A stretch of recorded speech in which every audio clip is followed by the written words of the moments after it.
Hello and welcome to another Tales from a Professional Nerd. My name is Bryan Steele and I will be your nerd today and every other day you watch one of my silly little shows.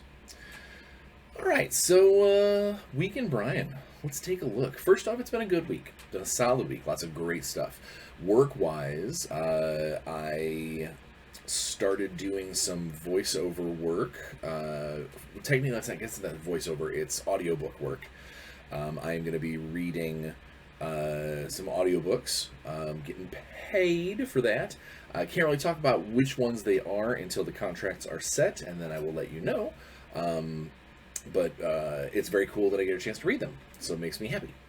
Let's see what else. Warzone moving along famously. Still slugging away on some fiction for the Warzone Eternal project. And have started to hear back from some other aspects of the project. And I think this is going to be really cool. I think that a lot of you guys are going to be pretty excited when we're able to announce what this is. Additionally, I actually did some 3D printing last night of a few of the new models for the new launch. I can't show them to you yet until we are completely finalized with the license holder, make sure everything is set up the way it's supposed to be. But I really like how they look. I think they came out great, and I know these are basically 3D printed masters. But if the production copies come off 95% as good as the print, these are going to be tight and people are going to love them. They're going to be a big seller. I think they're going to definitely push people toward a particular faction. I think we'll see an interesting faction lead if I were to be a betting man. You know what? I am a betting man, and I'm going to say that because I can still stay vague and within all of my NDAs. The models in question are for Cybertronic, and I have a feeling that they are going to be a big draw. I think a lot of people are going to see these models and go, ooh, I want to play those guys. Let's see, what else? Slugging away, actually should be finishing up on a very, very important and very big Power Rangers source book this week. Something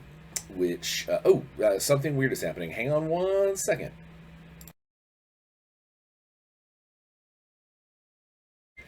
Alright, that was weird. My computer just completely tried to explode. I mean, not really explode. It just had a bunch of weird windows open up and warn me about space and things. So I had to take a few seconds to dump a few files to make room for all of this wonderful footage. Roll that bean footage. Where was I? Oh yeah, talking about finishing up on a Power Ranger source book. And then next week I've got Gamehole Con. So I don't think I'm actually going to start another Renegade project immediately until I get back from Gamehole. Just because it is so hard to do all the necessary outlining and research and license testing and things when I don't have all of my research materials, all my access, and my laptop. While I love it, it has issues, and it's not worth risking the sanctity of a very, very cool project on subpar hardware. So hopefully when we do the next episode after Gamehole Con, when I do the Gamehole Con review, the Week in Bryan on that one will be talking a little bit about hopefully that we got that project squared away. Let's see. That's really all the professional stuff. On a personal level, got to play in the I didn't get to play in the Waking Realms game last week because the DM was not feeling up to it. He recently lost his dog of many, many years and is still kind of mourning and getting over that kind of loss in the family. So we all collectively as players were like, totally understand, please get better, and best wishes and our condolences. Yeah, not a whole lot else was going on gaming wise. Played a few video games. My son's got me hooked on a new phone game, um, and yeah, just kind of getting things ready um, for Gamehole. I am running 4 events at GameholeCon next week. Plus, I'm sitting in on 2 streaming events, which should be a lot of fun. One of them is a very much a throw you in the grinder D&D type game, where I told the dungeon master, please just make a character for me. I don't even care. I'll hit the ground running and figure out what it is. And then the other stream that I'm going to be involved in is actually a Shadowrun stream. I'm excited because I don't ever get to play Shadowrun. But not only is it a cool stream, but it is sponsored by Catalyst Game Labs, that what happens in that stream is canonical. And the reason why this is extra cool for me is that I'm actually going to get a chance to play one of my characters from one of the novels that I've written in the Shadowrun canonical universe.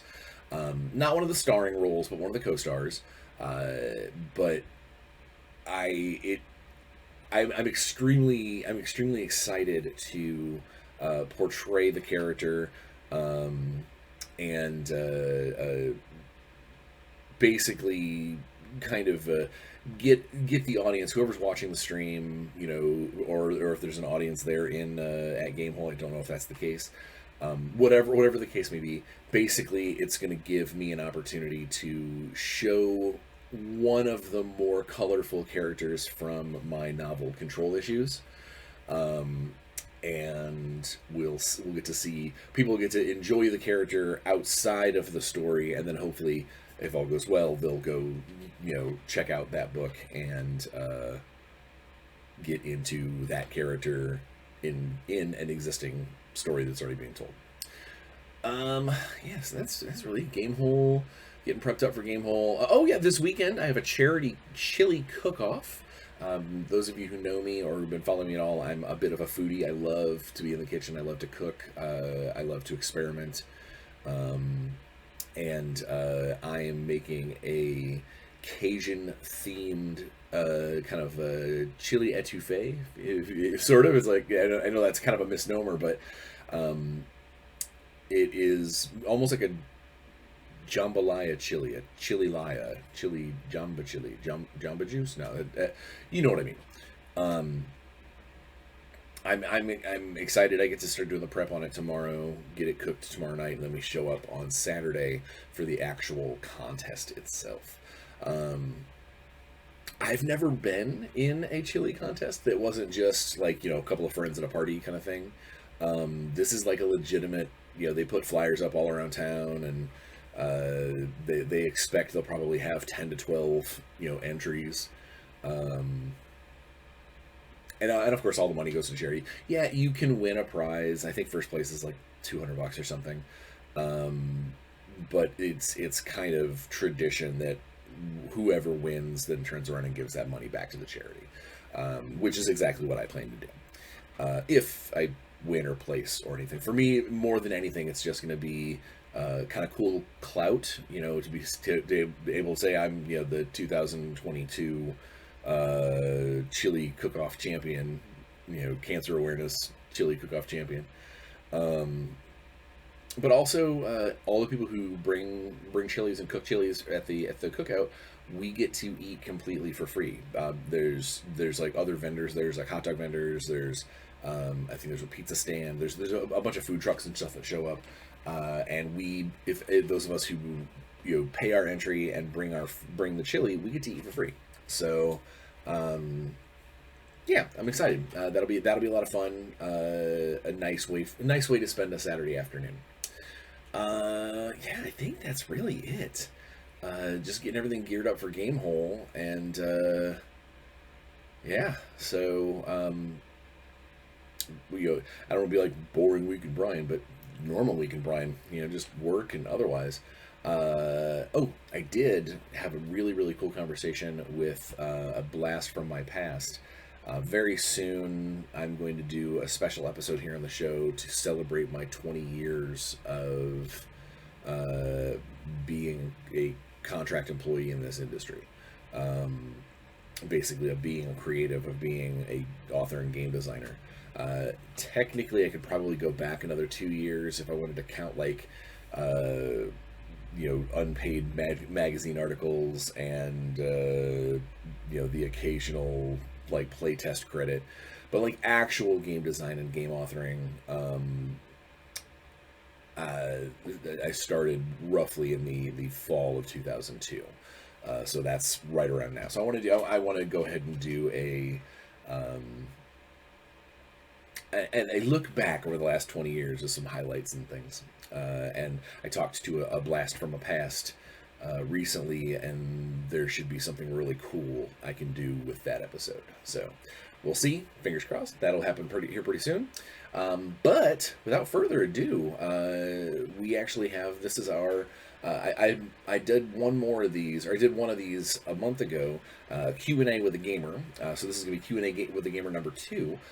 Where my concept is I find someone who is actively being part of, whether it's the playing, designing, demoing, selling, basically some aspect of the gaming sphere, all the way down to the players themselves. And I ask them like a week or so ahead of time, to put together a handful of questions that they would love to ask if they had basically a private panel with myself, with someone in the gaming industry that has done, that has run the gamut of different things that I'm capable of doing.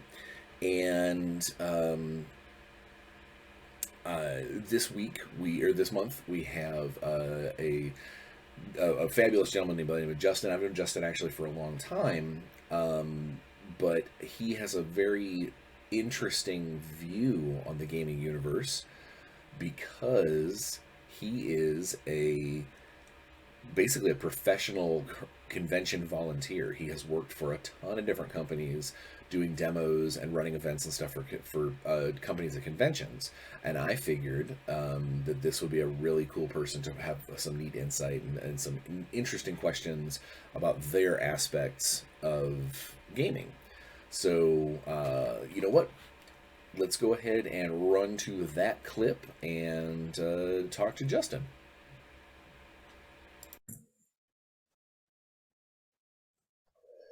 All right, so we're going to go ahead and got 3, 2, 1.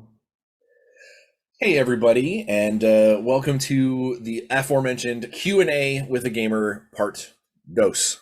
This is my good friend Justin. I had mentioned that when we do these Q&As, we're going to try and grab various different people from gaming walks of life. I've got a couple of store owners lined up. I've got a couple of other designers lined up. But today we are talking to not only just like an avid gamer, but someone who actually has done like professional demoing at conventions and things for various companies. Most notably for me personally, Justin has done some official demo convention work for Renegade Games, specifically for the E20 system. So, Justin, why don't I'm going to pass the mic metaphysically over to you so you can tell the people what brings you here. Well, I'm an avid gamer, as you said. I started way back in the day with Star Trek: The Next Generation, CCG, TCG, whatever it was back then in the day. I've got a huge resume, including Magic, Netrunner, LCG, Star Wars LCG, World of Warcraft TCG. I've done multiple RP systems, including 4th and 5th Ed, Hollow Earth Expeditions, which is part of the Ubiquity system. I'm actually in a Mongoose Traveler campaign right now that we just started, or I just joined in. Oh, wow. Yeah, I've done some of the Star Wars Fantasy Flight system, including the Edge of Empire, Age of Rebellion, Force and Destiny. Uh, I've done play testing for FFG, including Descent Journeys in the Dark and Warhammer Quest Adventure card game. I do lots of miniatures games, including 5th, 6th, and 7th edition 40K. Haven't picked up 8th or 9th yet. And That's right. everyone's like, 10th is coming right around the corner anyway, so you might as well wait. right. Everyone's like, hang on, 10th's coming right around. I've dipped my toe in some War Machine Hordes, did some of the Spartan games, including Uncharted Seas, Firestorm Armada, Dystopian Wars, and Legions. We did a little Batman the Miniatures game for a while, and I was doing Watchmen and Batman with some police. I was really big into X-Wing First Edition. I've picked up some Star Wars Armada since then. Every once in a while, if I get a free night for the local store, we'll be over and doing Star Wars Legion. I have a small bolt action force based off of my original Flames of War force. Go Finns. My latest foray into miniatures, and we haven't picked it up lately, but I know there's a couple guys we're wanting to get some more World War III Team Yankee in because we really enjoy that system. And then I was doing some Dark Age back in the day with you guys. On top of that, on top of me demoing RPs at Gen Con, you've also seen me do demos for Firefly and Spartacus, the board games, and then so for some time was actually demoing across the board with Cool Mini. So yeah, I'm like all over the place game wise. Which is good. Now I'm trying to remember what was the game that you and I first like met across the table. Was it 40K? Probably 40K, but I've actually sat in on one of your old D&D settings back in Crown's days. Way back when. Okay. I actually ran across that character sheet like over the weekend. Oh, that's awesome. And I'm actually really looking forward into sitting in on Natalie's game this coming weekend. Yeah, what's funny is I'm actually not going to be able to make it to that one because I'm going to be at Gamehole running all kinds of stupid stuff. I'm really excited to hear how that goes. Not only from like a player standpoint, from like the people who are playing, but also from Natalie's standpoint, because she has put so much work into this world. I'm super proud of her, and I am ecstatic that I always love it when someone when you know there's like that difference between when someone's playing and just enjoying themselves and when someone's got the bug, like when the hook has been set and you're like, you're never not going to be a gamer. Like from now, if I fell off the face of the world tomorrow, they would still be a gamer without me. And that's such a huge, I love seeing that when that kind of little things happen. You see it in the game stores all the time. I saw it in my kid, like I love that. I love it. Well, and I thought I'd return the favor because she actually did sit in on one of my D&D campaigns for a while. So, when I heard she had an opening, I was like, you know what? I'd like to return the favor and sit in on one of her games because I think you'll have a good time. And I think, if I'm right, I think this is the first time that you and I are going to be players in the same game. That is correct. There's always been a GM screen between us, so I think this will be interesting. It'll be a lot of fun. I will come back to the channel and regale how amazing it is when we get that second game in, because obviously I can't do the first one because I will be a state and a half away playing E20 games. All right, well, so let's go ahead and jump in. You had written down a handful of questions that we wanted to chat and discuss. For the people who have not, the people who didn't watch the first Q&A with the gamer. Basically what I do is I get someone and I ask them to put together questions that they would like to talk about, not necessarily specifically things about me or about my history, but just kind of in general stuff to get someone who's been in the industry a long time with some people who have been playing with piece playing or part of the industry in some fashion for a suitably long time. Or recently I had someone email me, they have just barely scratched the surface. They've played like 5 role-playing game sessions their entire life, and they watch the channel and they would love to be in the Q&A as someone who has just literally like popped the bubble into gaming. So I'm gonna probably get them here in a month or two to jump on, and that, I think that'll be a lot of fun because it'll be someone who's literally never done any of that before except for like getting their toes barely wet. So yeah, let's go ahead and dive in and start chit-chatting. All right, and I apologize. I didn't send those in any particular order when I sent them to you the other day, but going for number one here, this is a multi-part question. This is part of your baby. Have you seen or heard of anyone homebrewing a fantasy setting for the Essence 20 system yet? Are you surprised by that? And how would you address the computer skill for the Smarts Essence for a fantasy setting? Okay. I liked this question because one of the things that I have tried really hard I would love to actually create a generic Essence 20 handbook. Like just basically pull out all of the setting stuff, just completely just raw rules, throw in a couple of generic roles like fighter guy, smarts guy, like maybe one for each, focused on that particular essence. And then just let people run with it if they want. Obviously, that's not my call. I don't get to make that decision. But I do know, especially through the Discord channel, there have been a couple of people that have made some of their own adaptations. I don't know about a raw fantasy one as of yet.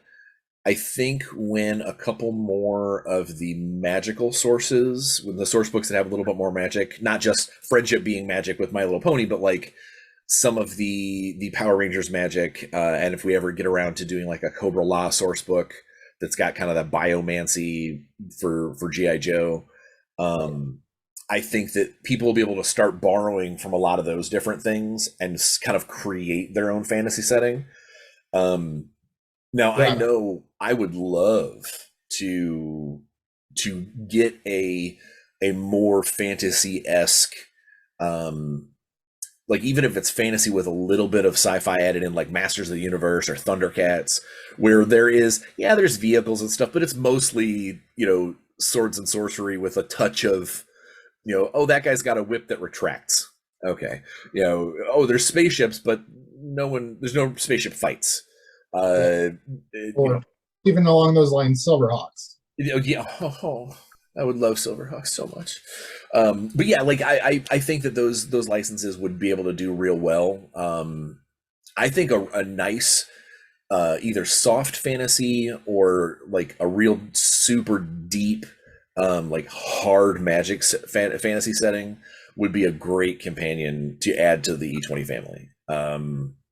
I think that it would give a lot of room for growth, and there'd be a lot of cool stuff that could be touched on. As for the computer's skill, so there's not really a computer's skill, there's a science skill. Yeah.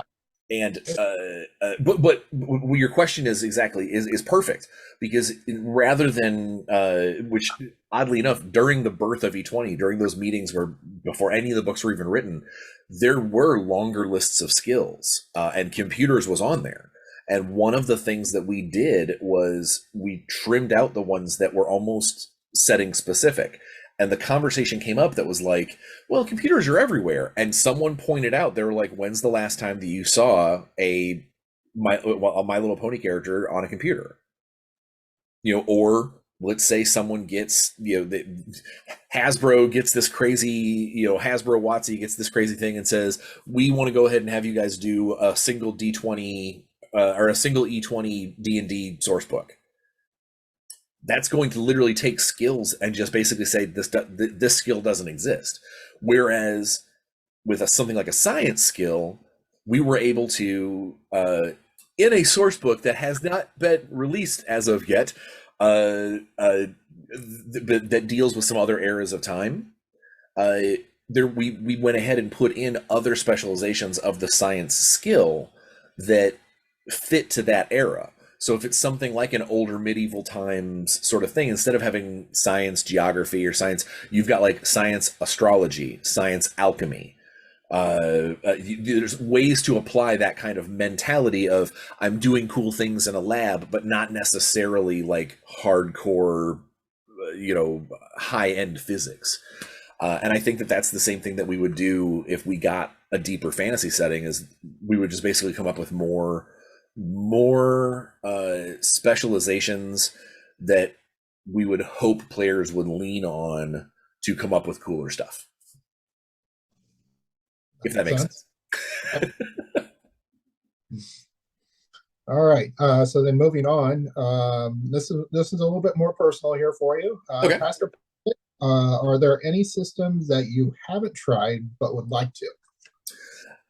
So actually, this came up in a TikTok live I was in just recently. There was a guy who he is the biggest flag waver for Exalted, which is an old, used to be a White Wolf game. Now I think it's Onyx Path, but it really hasn't been in print that I can think of. But it's a really interesting. It's very kind of anime, like anime adjacent. Like not big eyes, small mouth, but like very flashy colors, lots of your attacks are big and explosions, and it's a very deep, very colorful setting. And I've read through some of the books, and I think that they're really, really neat. But going back the 15 some odd years that's been out, I've never, like, even at conventions, the one time I was supposed to play, I went to a convention and I had like 4 or 5 games picked out that I was going to do game sessions for. I ended up getting roped into some kind of panel and I ended up missing that session. So the one time I was supposed to play, I ended up missing it to go work. But it's always been one of those things that's like in the back of my head going, I think Exalted would probably be pretty cool. It seems like a really, really neat world, a neat narrative, and I think it could be. I definitely see where people who like when they're fans, they are fans. Like they get in and they stay in. Of the new things that I just haven't had a chance to take a look at yet, I really want to try the Avatar Last Airbender, the new the Avatar one that just came out. Okay. I watched that Kickstarter. I don't think I backed it. I might have. I don't know. Sometimes books just show up and I go, oh, yeah, a present from me to me.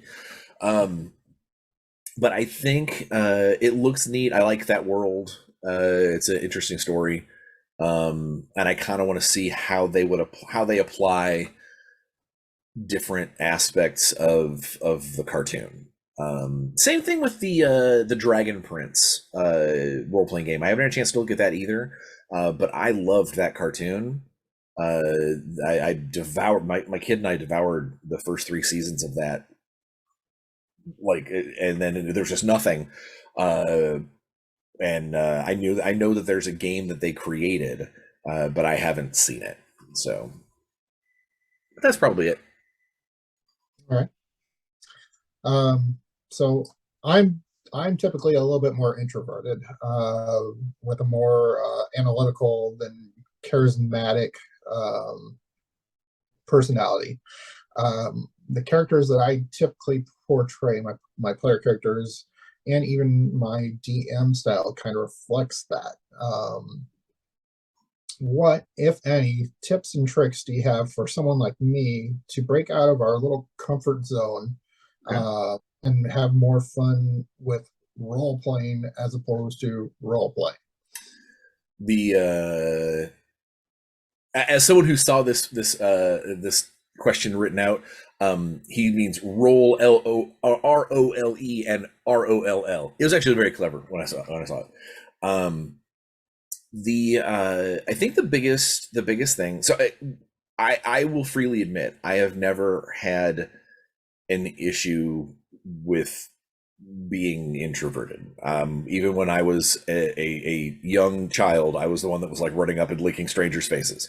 So I've always been the person that's like, I don't care, look at me, and that has definitely helped in some cases. It did not help me in school, but it definitely helped me professionally. But I think over the years, I've seen and been around.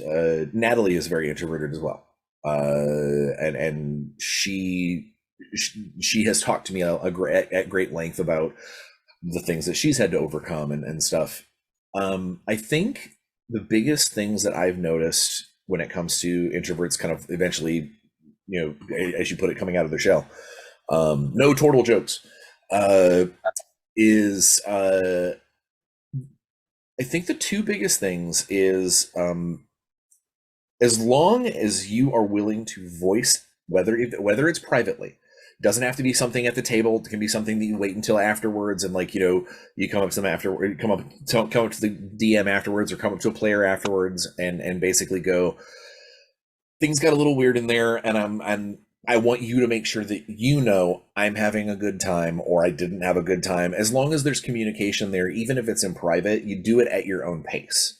You don't feel like you have to push yourself, because then if you push yourself into that area of discomfort, it's not going to do you any favors. You're making yourself uncomfortable on purpose. It's best to just take it nice and slow. And if the other players don't get it, you can talk to them in privately later, or talk to the DM and be like, hey, this is if you think I was quiet, I was not having fun. I was having a good time. This is just how I have a good time. I was observing, I was enjoying. I will open up when I can. Communication is always key at the table, no matter what. I've had very quiet players at my games, and there's always that little voice in the back of my head that's like, are they pissed at me? Are they having a good time? Or is this terrible? And then after the game, I'll talk to them and go, all right, what was going on? And they're like, that was awesome. And I'll be like, where were these fireworks at the table? And it really just kind of comes down to the fact that that's not the way that they show that they're having a good time. Right. And I mean, we've had instances with a mutual friend at your table where I felt, I was kind of in my comfort zone and kind of kind of more reserved, whereas said individual was rowdy and rambunctious and, all over the place like he usually is. So, yeah. I mean, I think that's a lot of, you're going to get a lot more introverts. Pardon me, the cats are having fun back here. No worries. I can't hear them, so you're in good shape. I think there's a lot more introverted gamers that would like to be more comfortable at the table and be more expressive. But I think for the most part, our play style, we choose characters that kind of fit our personality and kind of fill those roles. Whereas you get someone like our friend who, weirdly enough, wants to play halfling rogue all the time. Wants to be the sneakiest person, but he's the loudest guy at the table. He is definitely the loudest guy at the table. I think another good way of exercising that, part of it is we like to play with our friends. It's natural. That's what gaming is getting together with friends. I think for one of the, and I could be completely off base here, this is an outsider looking in, watching Natalie at one of the conventions, we went out to GaryCon last year. She jumped in on a session completely, absolutely no one at the table knew who she was. There's zero connections there. They don't know, not to be like, they didn't know who I was, but they didn't know that she was married to anyone in the industry. They knew everybody there was just strangers playing in this other strangers game setting, and they all had a blast. And I watched from literally I kind of sat back and just sort of watched from a table over because I was eating my lunch, and she was talkative, she was open, because she didn't feel like she had any of those social restraints that in a group with friends she might feel like, oh hey, I don't want to step on that person's toes because I care about them as a friend. They're having a good time in this scene, I'll let them have this scene, or whatever. She just sort of was part of this thing. And I gotta say, when it was over and everybody went away, I looked at her and I was like, who is this person? What the heck? And she was like, I don't know. I just, I don't care. We all part of being in friendships and relationships, you do have that care about what other people are going to think about the things you do and say. No matter how many times we say that we don't, there's varying levels of care. But in that instance, there was no stake in there was no stake in this. If any of them get pissed at her, it's 2 hours out of her life, and then she gets to move on. And I think that there is something to be said for going to a little hometown convention or going to your local store. If someone has, that one of those little pull tabs, I'm looking for a player, just to sit in, even if it's just like a one random event, just to kind of flex your role play muscles. I think that might be something that's good for people too. Getting to play with complete strangers, it's awkward at first, but you get that freedom of, I don't care what any of these people think. This is a one-off game. It's one session. We're having a good time, and at the end of it, if we have a poor time, I have a story to tell, my significant other or my friend later. I can say, oh, hey, today was awful, and this is why.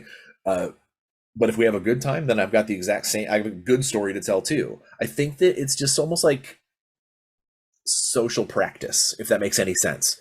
Is That myself with the Hollow Earth Expeditions game. Our game master picked the group, and on paper we kind of looked at each other and we're like, how does this really work? And by the end of the second session, it was together, and yeah, it was amazing. Perfect, awesome. All right, moving on then.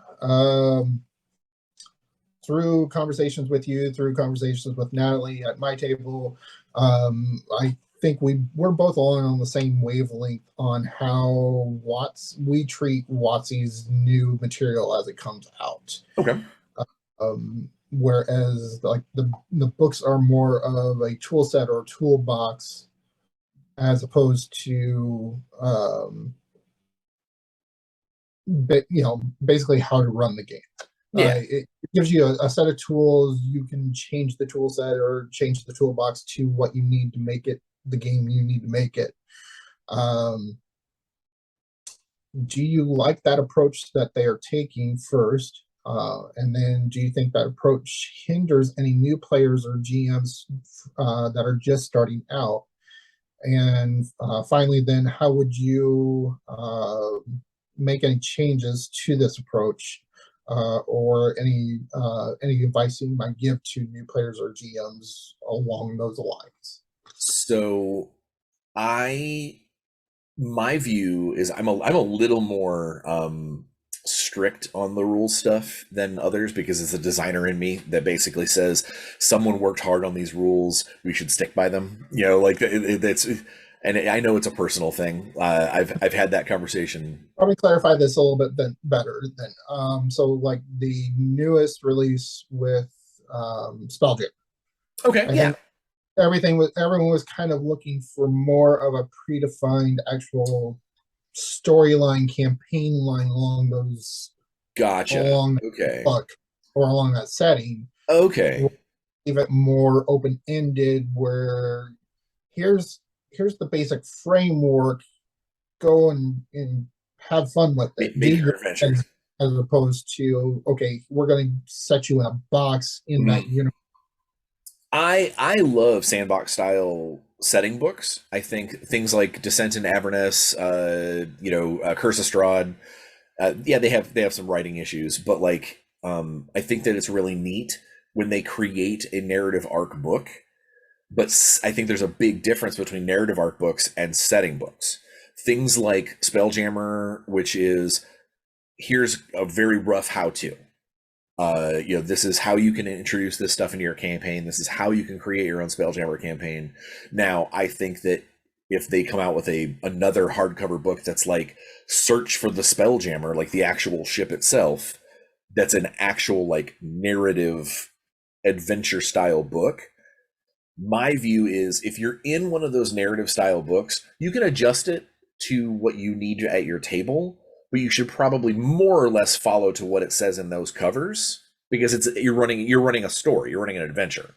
You're not using it just as bits and pieces. But if it's more of the setting book, like I love the new Spelljammer box set that came out. It had a ton of stuff in there to help you build your own stuff. Not so much to just hold your hand and be like, time to go on your own adventure, which I actually thought that it was initially. I thought it was going to be more of an adventure book. What was going to be, yeah. But I think that as long as WotC spells that out clearly, which is which, and that might come down to they might need to change some of the nomenclature on their books. Instead of having fancy names like Fizban's Treasury of Dragons and Tasha's Cauldron of Everything, instead of having these fancy names, they can still the fancy name, but maybe put a byline on there of which ones are setting books, which ones are rules source books or like rules compendiums, and which ones are legitimately like, this is an adventure arc, this is a campaign book. Because I know I picked up which one was it, Rise of Tiamat, I think, thinking it was going to have a lot more rules in it than it did, because it was so early in the 5e family. Yeah, I expected it was going to have a lot more source book material in there. Instead, it was just an adventure. There's a big fat adventure with a bunch of cool monsters. right. But yeah, and I think that WotC doing that style is fine. And players, it just comes down to setting player expectations. Because again, I think there were a lot of people that were super mad that the Spelljammer box set was so loose and not all tight and crunchy like the old second edition one was. But it's a different game. Second edition was a lot crunchier of a system. You had tables for absolutely everything in back then. So yeah, moving it into a more freeform game system like 5e or this soon to be 1D&D here in a couple of years, you needed to be a little more flexible. And I think, honestly, part of me, I think in the next couple of books we're gonna get the Dragonlance book, the not Planescape book. I think those are probably going to be very similarly fluid, because they know that they're still working on this 1D&D anniversary edition here in a year and a half. There's no reason for them to make something so crunchy, so hard set, if this system that's currently in playtest changes everything, because that's going to piss off way more people than anybody. I would much rather have a lukewarm book that I can use now and later than one that I get that's a hardcore book that I only get to use for 6 months. Right. So the next one I came up with, how do you approach running monsters or enemies that might have a lot of lore or player expectations associated with them? Either those player associations or characterizations are either in character or out of character, even though you might not be familiar with that enemy or that monster. I run this one a lot myself because I don't have a whole lot of background in lore. And so, and I'm sure a lot of newer GMs typically will have this type of issue as well. Well, especially if any of your players of the table are like veteran players that have been playing a long time, suddenly the last thing you want is your player doing all your narrative for you, like doing all your narration for you. Like you sit there and you're like, all right, so this monster comes out, and then the suddenly player to your left goes, oh my god, I can't believe it, it's this thing, that this stuff, and then it does all these things and the stuff and the things, and then 5 minutes later your players look at you and you go, are you guys ready for me to describe what's going on? Because he just basically told you everything about the monster, and I haven't even told you whether or not it's angry at you yet. Like we didn't even get into the description of the scene, and you are well aware of how this is going down. I don't mind narrative dump, like where someone does just get a whole bunch of bleh, if it makes sense.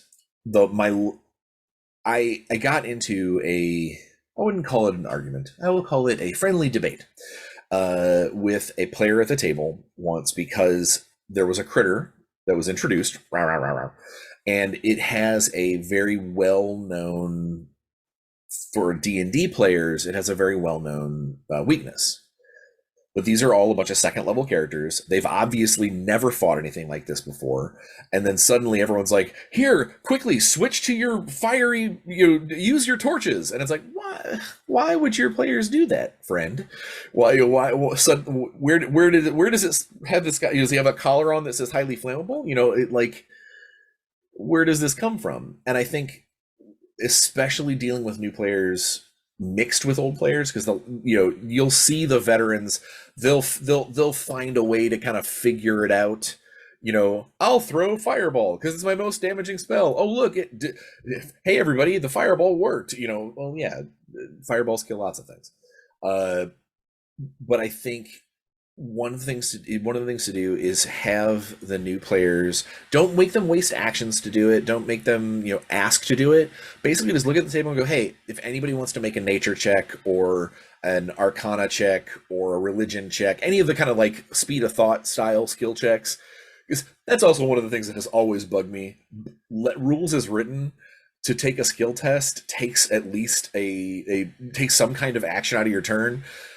And I don't know about you, but I remember a lot faster than 6 seconds. Not always, but sometimes, it's pretty quick where you go, huh, and then you move on.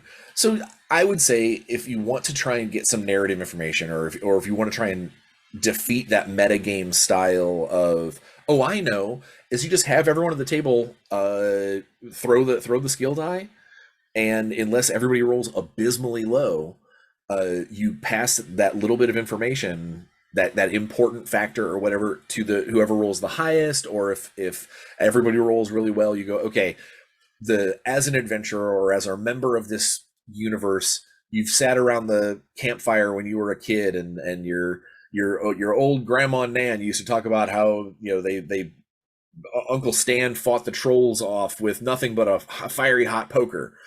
And you feed them that information in a way that would make sense for their characters to understand, rather than just going, oh yeah, you guys know that they're vulnerable to fire. It makes it more of a cinematic moment, but also it helps flesh out the characters, the ones that know more than the others. Or if someone says, I want to roll nature, and then the other guy goes, my nature skill sucks, I want to roll arcane, you go ahead and say, yeah, you guys both roll it. The nature guy goes, hey, that trolls, troll carcasses, the only way that they can ever be permanently buried is if they are burned down to absolutely nothing, or dissolved down to absolutely nothing. And then on the arcane side of things, you go, in your scholastic studies, one of your professors had a troll finger in a bottle of formalic acid. And every once in a while it would sit there and twitch, and the only reason he had claimed the only reason that it didn't grow into a full troll is because he had it stored in that weak acid, and it kept the regeneration from happening.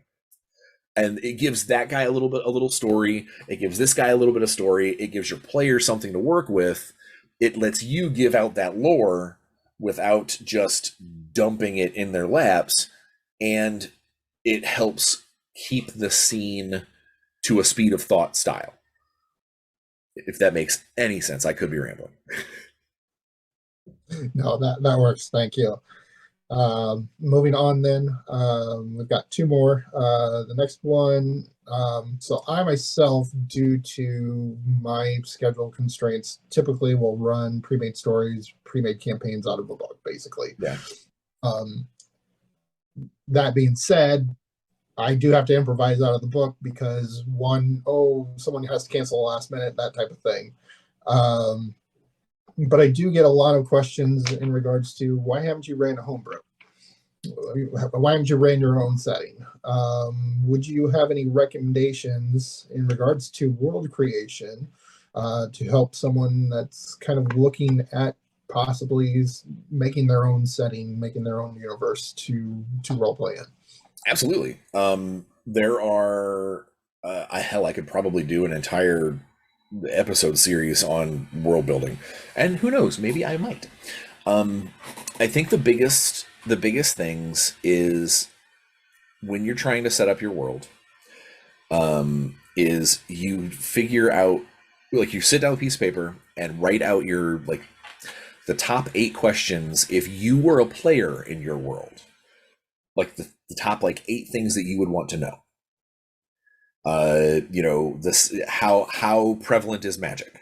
Yeah, well, we'll use this as a D&D, so we'll focus on D&D here.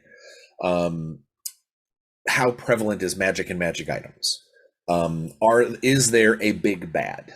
Like, in Tolkien's world, there is, Morgoth and all of Sauron and all of that. Is there anything like that in your game, or is it more of, or in your world, or is it more of a evil is where you find it? Or maybe that's part of the story. Everybody has been super happy and frolicky, and it's been all unicorns and rainbows, and then suddenly a meteor hits, and dun dun dun, suddenly there is evil. Like, it's a question that I would put on that board. I would ask, is there any limitations as a player? Things I can't create, things that I'm not allowed to, as in, are there certain races that don't exist in your world? Are there gunpowder? Is there, what level of technology does your game allow? Or is there maybe a race that isn't normally a common player character race, but in your world, you know what? I absolutely love, I don't know, I'm trying to think of something wacky. I love the Spelljammer Penguin people. I think that they're super cool. They are a predominant race in my world. And you go, really? Penguin people? Because anything that's going to make your world unique should probably fall into one of those things. Almost everyone's always going to ask, especially if they play a cleric or a paladin sometimes, is what's the religion situation in your world? Do you have gods? Do you follow a particular pantheon of gods? And then, is there an Underdark? Or is it just all of the Underdark races just happen to live in some shallow caves? Like little things that as a player you might want to know. You write out those questions, you bullet point those things for yourself to flesh out as kind of the pillars of where you start. And then, this is going to sound cheesy as hell, and you're allowed to laugh at me, and viewers, you're allowed to comment and laugh in the comments, is write no more than like 300 words and no less than 150, a Star Wars scroll. How you would basically the elevator pitch of how you would introduce where your world would, like, what your world is at that slice in time. You write a scrolling introduction. I mean, you can scroll it if you want to, but you basically write it that way of, if someone picked up this piece of paper and read it out loud as an introduction to your first game, everyone at the table would understand, maybe roughly. Obviously, when we saw that first Star Wars scroll, we didn't, or the crawl, we didn't know anything about all of the intricate races and all that stuff. We learned all that later. What we knew was Galaxy at war, Empire are bad, Resistance, or the Rebels are good. There's this Force thing that's happening, and there's a princess on the run. That's what we had.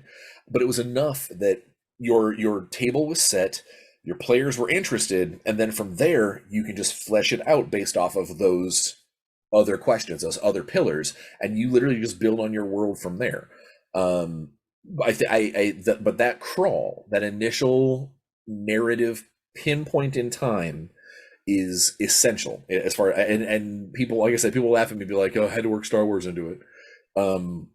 But I really do feel that rather than trying to build an entire complete encyclopedic world from start to finish, in the beginning there was ogre and in the end there was nothingness, rather than trying to build absolutely everything, is you figure out what you need at that time, like what you need for your game to happen, and you kind of take that slice of life out of there, and then you answer the questions that come up. It come up as for even for you, like as you're kind of writing out your details and your notes and your bullet points. You might come across a section that like you're talking and you go, huh, I wonder what have dragons been doing in my game. That question, even if you don't answer it right then, you put a bullet point, you put a little note off to the side that says dragons question mark, and then when you have a little free time to think about it and do a little more world building, you then look at it and go, okay, here are the dragons in my world. They don't have alignments. They're all good, bad, in between. You've got bad gold dragons, you got good white dragons. It doesn't matter. And or like there's a game that I play in semi regularly that all of his dragons, no matter what they look like, they all just breathe fire. They're all just old like Rain of Fire style. They all look differently, but they're all effectively just fire breathing dragons. And I remember the first time that he had like this big scary black thing come over the hall, over the crest, and then it blew fire at us. And there were those of us old school gamers at the table that were like, black dragons don't breathe fire, thank you. And he was like, well, in my world, all dragons breathe fire. And it's like, oh, well, why didn't we know that? And his response was perfect. He goes, you've never fought any dragons and none of you are dragon slayers. You have no reason to know that. The drawings show dragons burning down towns. I'm like, well, yeah, but we thought that was figurative. Nah. Not figurative, totally real. But yeah, that's what I would say is that basically you figure out a nice slice of life in your world, and then you kind of build out from there the different spokes as you need to reveal them. And then you just make sure world building 101 is keep notes. Is a lot of times during the game stuff will come up and you might need to make like an on the spot, so some random druid goes, hey, I'm gonna try and talk to the Ents in the woods, and you might never have thought about, man, does my world even have Ents? And if they do, are they a society? Do they care?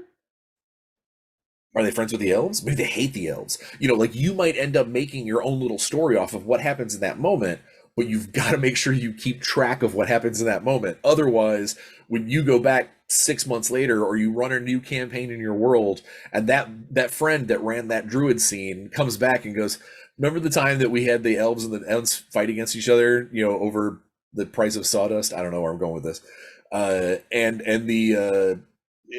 then suddenly some new player goes, but wait, no, my wood elf is like best friend. I'm half Ent. Don't ask how that happens. It's an acorn thing. But they go that other route, and then you kind of have that little world building butt heads thing. As long as you keep good records and build, it'll come out, man. World building is one of my favorite things to do because it's basically just telling a story. And I like I said, I could go on for hours about different ways to try and make things work. And that's probably one of the other key elements of world building as you're playing. Like if you're building a world and no one's playing in it, like you're literally just building your own thing and no one's actively in your game, this doesn't really apply. But if you are world building while you are also playing, like having people play in your game, one of my favorite things to do is find a way to make some of their stuff work. But when they come up with cool ideas as a player, you can go, I love, like, maybe not openly, like you just look at them and go, oh my God, that was the coolest thing ever. But like you make a little note in the back of your head that goes, they like that. And if they like that, there's going to be players out there that might read this or might play this in the future that will also like that. That's a cool idea. And then you can kind of take homage to that in your world, apply that a different way. Not only will that player feel kind of like vindicated of, I had a cool idea, but it helps you flesh out what you've got going on in a way that came naturally. I mean, it literally did come from a player concept. It came from someone who thinks this would be a cool narrative to run with. And then you build from there.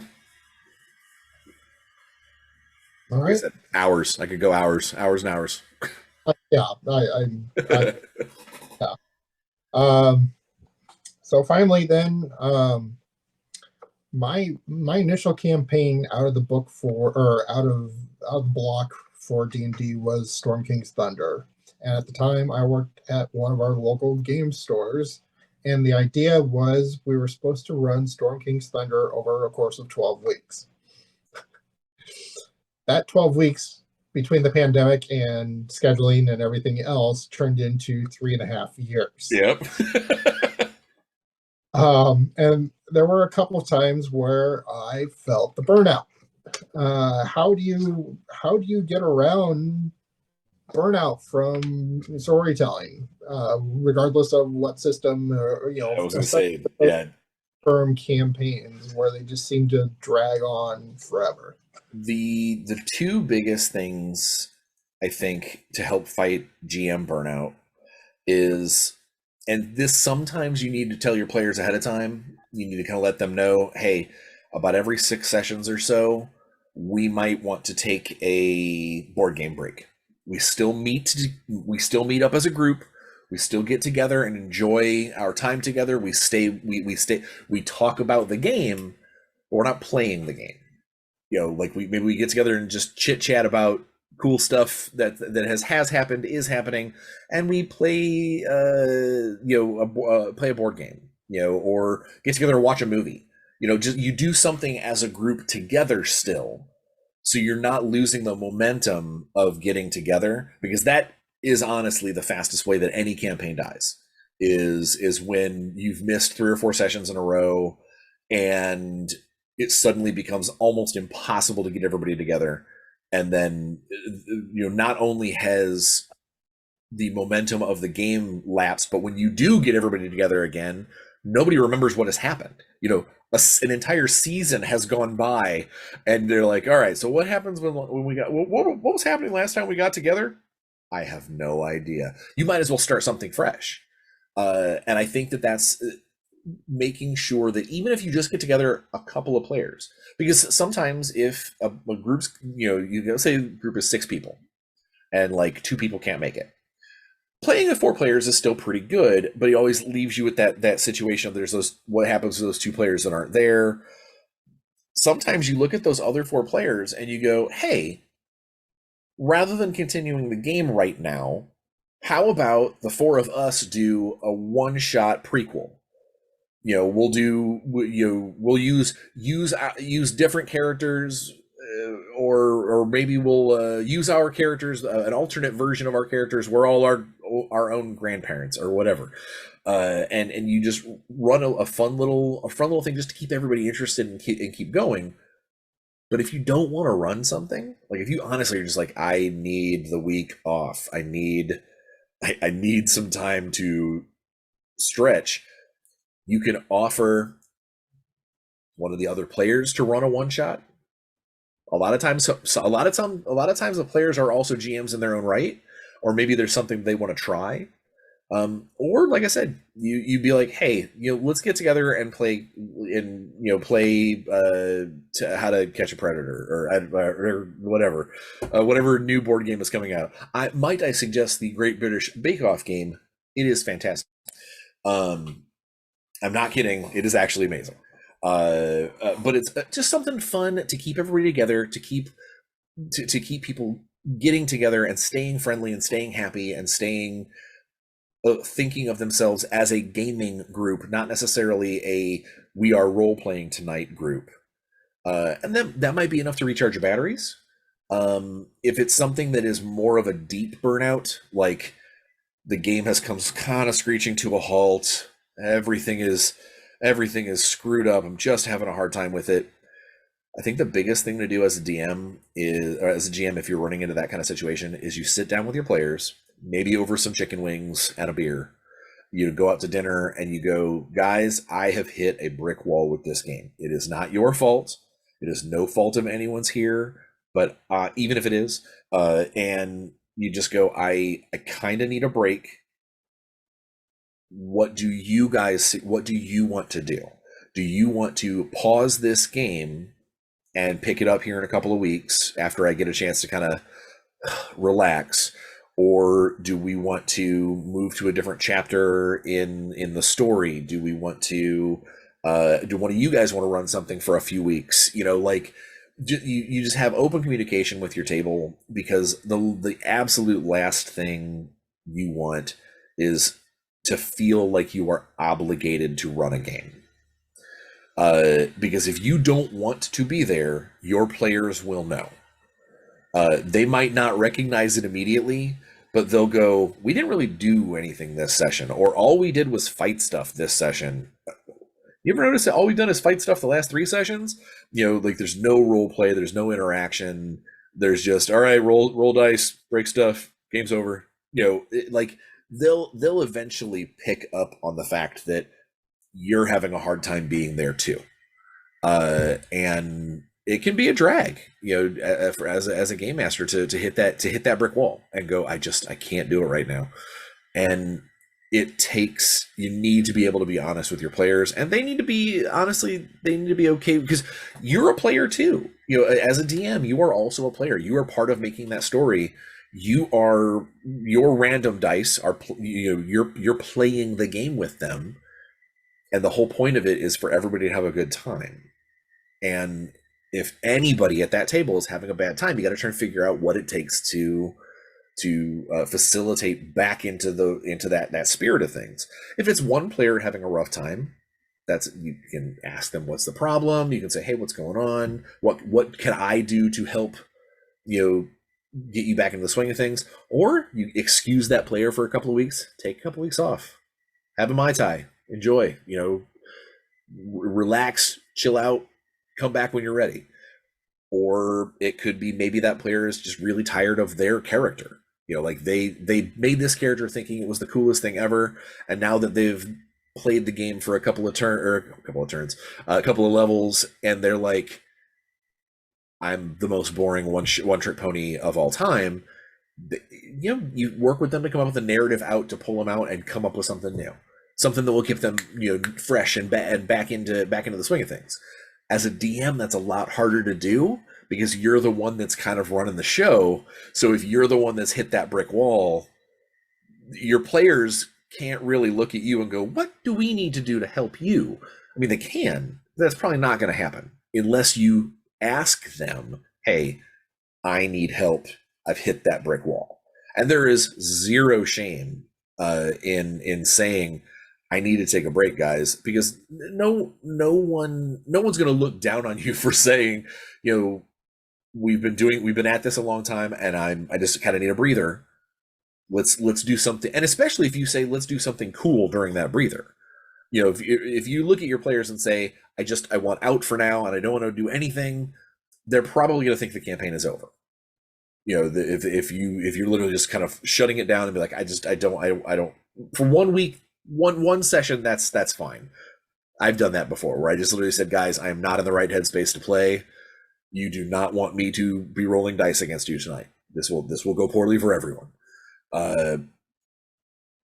2 or 3 sessions like that, and they're probably going to think the campaign's dead. But if you're honest with them and you let them know, hey, I've hit that burnout point, I've hit that brick wall. Let's do something else just to refresh my batteries. If they are good players and good friends, they are going to have no problem helping you with that.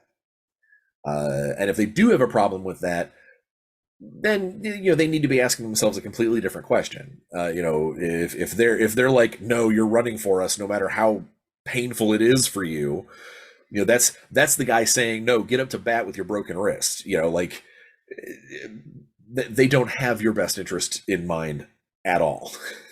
And that's a totally different topic when it comes to that kind of thing. Does that answer what you're saying? Yes. Thank you. So before you said that was your last of your scripted questions. Yep. I have one question for you. Turn the tables on you. What is it that what is the thing that you like the most about running stuff at conventions? Like specifically doing demo stuff, whether it's board games, RPGs, card games, concession stand, whatever. What is your, like, when you are done with running stuff at a convention, what is your positive takeaway? So personality wise, I'm kind of a educator, even though I didn't go into the education field myself. I actually really look forward to exposing part of it's social, getting to meet new people that are interested in the game, getting them into the game, getting, to meet different personalities. But yeah, part of it is getting them to the table to expose them to a game that they might enjoy and trying to push that where, hey, here's this. I can teach you how to enjoy this game, or how um, how to better yourself for for a different setting or whatever. Case in point, like my first GI Joe game at Gen Con. I completely forgot what was available going into I got to a point where I needed to take a short break between being in a convention hall room for hours on end. I needed a bathroom break. Just needed to get up and stretch, get out into the main hall so I can get some fresher air, basically. uh, and I let a very experienced group of guys who were very tactical in nature sit there a little too long without any restrictions on how we're going to progress through the end of this session. And what happened is they found the one answer within the requisition of items, and I wasn't even thinking when they said, "Oh, we're going to get this." Didn't even think about it until later on when, oh, here we are at the last encounter of the session, and oh, we're going to drop an EMP and a bunch of robots. Game over. Well, Yeah, yeah. Props to those guys for being able to come up with the solution for that encounter and beating the session in good time. Because I think that session ran about 3.5 hours out of a 4.5 hour to 5 hour block. And my coordinator turned to me and was like, "What happened?" And I'm like, "I beat it." But I mean, uh, so that was Friday night. Part of it was probably me being tired. Part of it was probably having a very good tactical group. My next session Saturday morning was the same session. So I walked in. I'm like, okay, we're going to take a small break. You guys can look through the equipment requisition, except there are notes. Right. I learned. I was like, I can't let these guys have elemental weapons, at that point. So I was like, okay, you can have anything in this section of equipment except for this, and this, because I knew as soon as you give them those pieces of equipment, it's a cakewalk. Yeah. So yeah, and then like the 2 My Little Pony sessions I had, having like my first session was a bunch of mid 20 to early 30-year-old kids. I'm going to use kids loosely at that point. Yeah. Where they were all very familiar with all the lore and all the characters, and I'm sitting there. I don't remember any of this from when my sister followed all the My Little Ponies way back when we were 6 and 8 years old.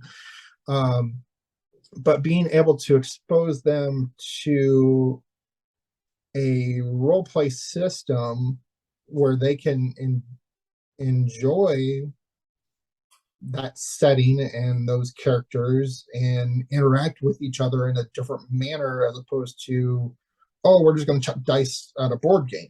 Yeah. getting that kind of fulfillment where, oh, hey, let's go and grab the book now, or at that point it's still pre-order because they haven't released it yet. But yeah, being able to have that kind of feedback where you've got a group that all fairly know each other well, except for me as the Yeah. game master at that point. Um, and being able to lead them through, hey, you guys have done limited role play before. This is a new book coming out for a system that you guys might enjoy because of the setting and the characters, you know. Um, and part of it just goes into the sales aspect of Yeah. trying to push the book at that point. But yeah, getting that kind of glimmer of, hey, we really enjoyed this. Awesome. Let's go ahead and get that and continue on because we had a good session.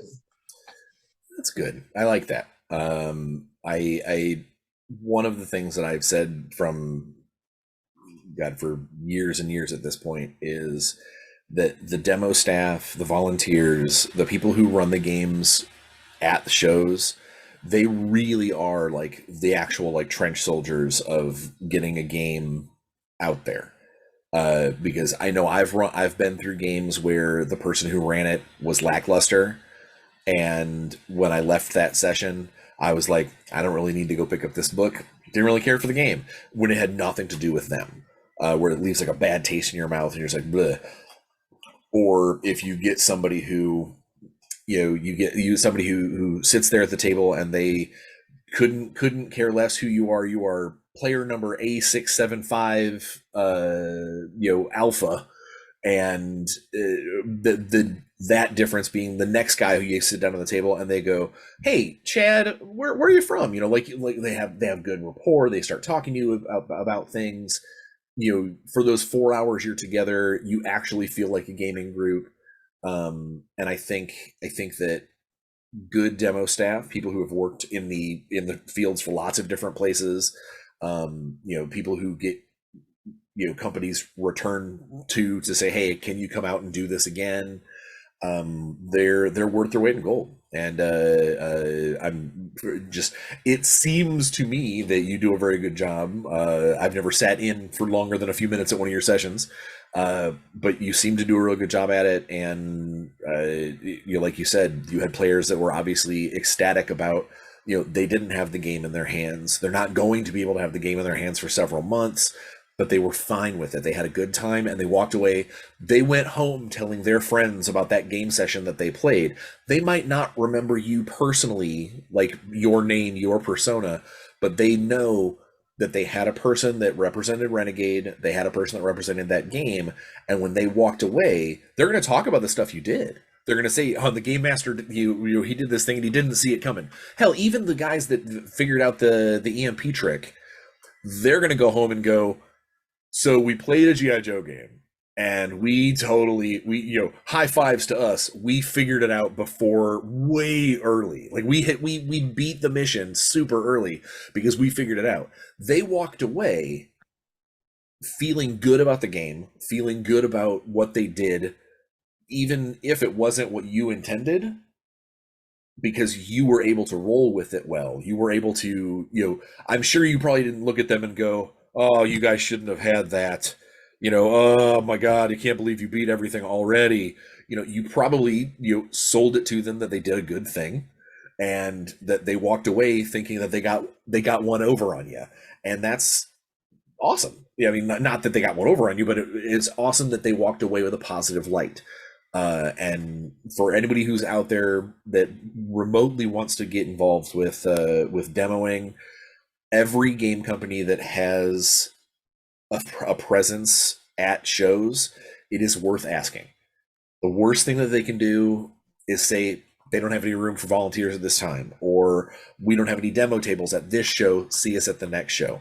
It is absolutely worth it to talk to them, get involved. And at this point, most, if not all, companies that do volunteer demo services, it's compensated in some fashion. like whether you get like merch or an actual wage, or sometimes it's you get compensated by like getting hotel rooms and things like that. It's absolutely it's a few minutes out of your life to write an email or make a phone call or send a Facebook message. And again, the worst thing they can do is say not at this time. It doesn't. They're not going to blacklist you for asking. If Right. you're interested. Oh, what's up? And actively looking for individuals to go to some of the smaller cons and run demos for the Essence system, Mhm. any of the titles at this point. So yeah, if you've got a local convention coming up that Renegade's not going to have an official presence at, go ahead and sign up and run, a Mighty Morphin Power Rangers or a GI Joe Yeah. game. you know get creative. I'm actually looking at ahead at this point. I picked up a Hunter the Reckoning book Oh, at very Gen cool. Con.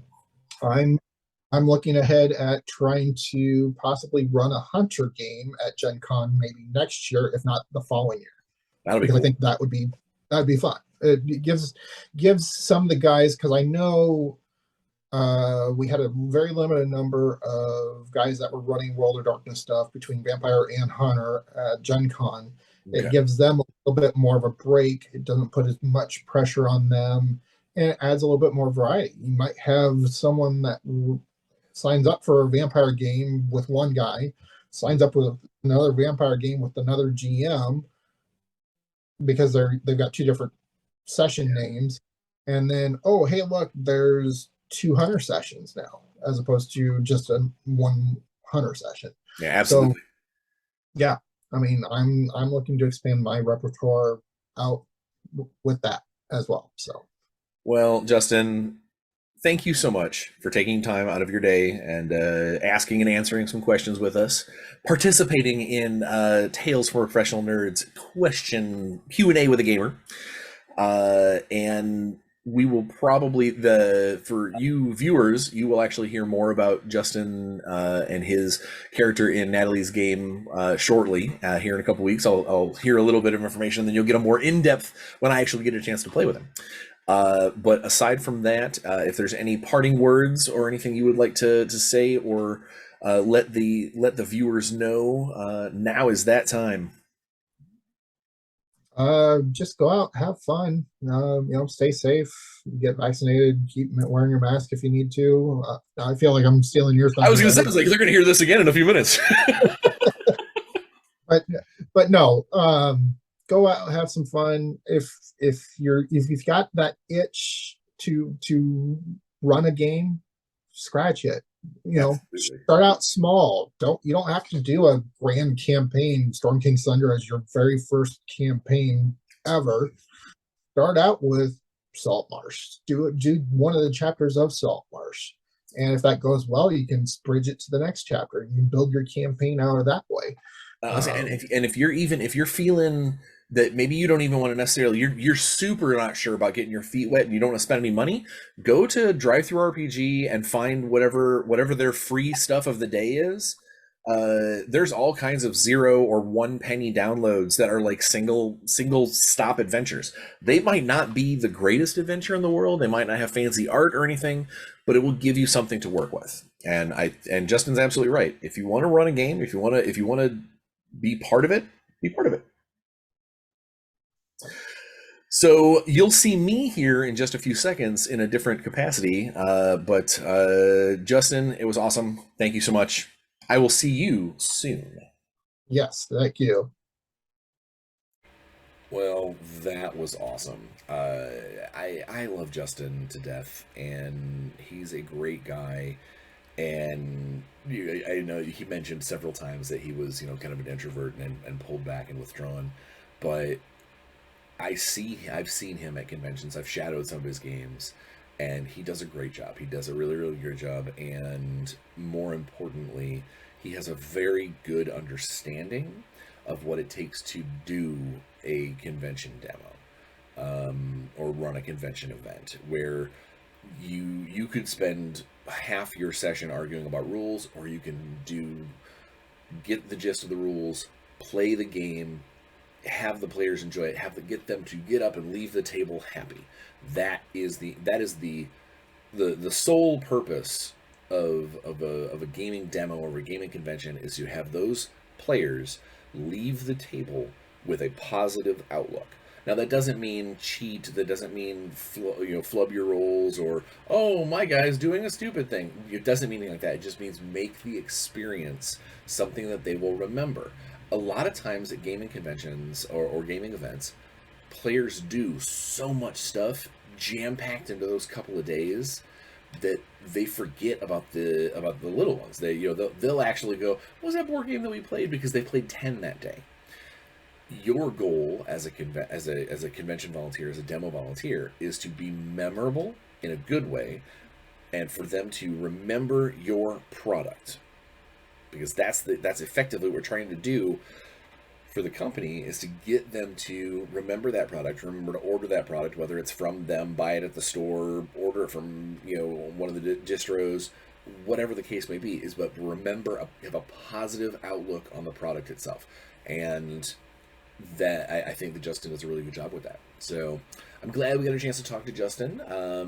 If all goes well, I have next month's Q&A already lined up, which should be pretty interesting, kind of fun, if that comes together the way I think it's going to.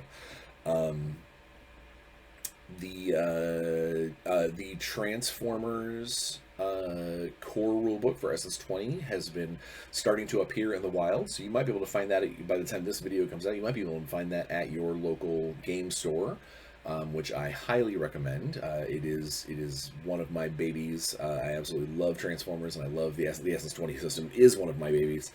And I absolutely think that you should check that out if you're a fan. Knowing some of the source books that are coming down the pipe for that product, I think that Transformers is going to be very popular, possibly even at conventions. I know I'm running a couple of sessions next week. Let's see, what else? Oh, for Power Rangers SS20 players, Adventures in Angel Grove is shipping now. It started to show up in the wild. That is the Adventure Series book, the first big hardcover book for the Power Rangers SS20 game, where it takes on average 5 level 1 players all the way through to like level 5 or 6, through a series of narrative events that are all linked together into one giant story. And it, in my, no, not to mean to be a humble brag or anything, but it also lines you up for a very cool, if you were wanting to run your own Power Rangers campaign, you absolutely have that kind of lead in right there at the end to take it to other places. So very excited about all that stuff to come out here very shortly. I'm assuming that there's probably going to be some pretty cool announcements of new products coming down the road. But yeah, so just solid. Now, there will not be an episode next week because I will be in the throes of awesomeness at Gamehole Con. But the following week will be the review of Gamehole Con, plus 2 weeks in Bryan, and maybe a couple surprises if all goes well. I hope you enjoyed Q&A with the Gamer number 2, and let's stay safe. Yeah, I know Justin just said this. Stay safe, get vaccinated, wear a mask if you have to. But remember that the world out there is a crazy place, and sometimes it can get pretty bleak.